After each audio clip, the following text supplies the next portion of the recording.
कि आप देख पा रहे हैं हमारे जुड़े हुए फर्स्ट ईयर के स्टूडेंट, आज हम यहाँ पर गोडाउन वायरिंग, जीने की वायरिंग और इंटरमीडिएट वायरिंग करने आए हैं। तो आइए जानते हैं कि किस तरह से ऑपरेट होती है। जैसा कि आप देख पा रहे हैं यहाँ पर 5 हमारे पास लैंप लगे हुए हैं, जिसमें हमने लैंप लगा दिया। इसका हमने कनेक्शन किया यहाँ पर गोडाउन वायरिंग के लिए। ये मेन स्विच है, 2 वे स्विच 4 लगाए। जैसे गोडाउन वायरिंग का हम यूज करते हैं, सबसे पहला मेन स्विच को ऑन करेंगे तो पहला वाला लैंप का कनेक्शन है वो ऑन होता है। जैसे हमने मेन स्विच को ऑन किया तो पहला वाला लैंप है वो ऑन हो जाएगा। दूसरे वाले स्विच को ऑन करने के लिए जैसे वो व्यक्ति आगे की ओर बढ़ेगा तो वो स्विच को फर्स्ट वाला ओपन करेगा, यानी इसको चालू करेगा तो फर्स्ट वाला बंद होगा, सेकंड चलेगा। जैसे सेकंड स्विच को ऑन करेगा तो सेकंड बंद होगा, थर्ड चलेगा। जैसे थर्ड को ऑन करेगा तो थर्ड बंद होगा, फोर्थ चलेगा। इस तरह से कनेक्शन आगे चलता रहता है। ये तो है हमारा गोडाउन वायरिंग। कौन सी वायरिंग है? Godown wiring.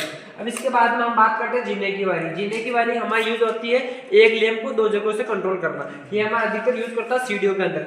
जैसे कि कोई व्यक्ति सीढ़ियों में चढ़ता है तो सबसे पहले स्विच को ऑन करता है, बल्ब चलता है। सीढ़ियों से चढ़ने के बाद ऊपर जब छत पर व्यक्ति पहुंच जाता है उसके बाद वो वहां से बंद कर सकता है। ये होती है जीने की वायरिंग, यानी एक बल्ब को 2 जगहों से कंट्रोल करना। इसके बाद हमारे पास तीसरा यहाँ पर कनेक्शन होगा इंटरमीडिएट वायरिंग। इंटरमीडिएट वायरिंग का मतलब होता है कि एक ही बल्ब को 3 जगहों से कंट्रोल करना होता है। जैसे कि हम मान लेते हैं एक व्यक्ति यहाँ से इसको ऑन कर रहा है तो दूसरा व्यक्ति दूसरे वाले स्विच से इसको ऑफ कर सकता है। ठीक है, हमारे बीच वाला व्यक्ति इसको यहाँ से ऑन कर सकता है, चाहे इसको यहाँ से ऑफ कर सकता है। यहाँ से ऑफ करता है, यहाँ से ऑन कर सकता है, यहाँ से ऑफ कर सकता है। यहाँ से ऑफ करेगा तो यहाँ से ऑन कर सकता है, यहाँ से ऑफ कर सकता है। यहाँ से ऑन करेगा तो यहाँ से ऑफ कर सकता है। यानी कहने का मतलब कोई किसी कहाँ से ऑन भी कर सकता है, ऑफ भी कर सकता है। ये चीजें इंटरमीडिएट वायरिंग, जीने की वायरिंग, गोडाउन वायरिंग हमारे सभी साहित्यों ने मिलकर बनाई है, इन्होंने सीखा भी है। आशा करता हूँ आपको वीडियो अच्छी लगी होगी। धन्यवाद।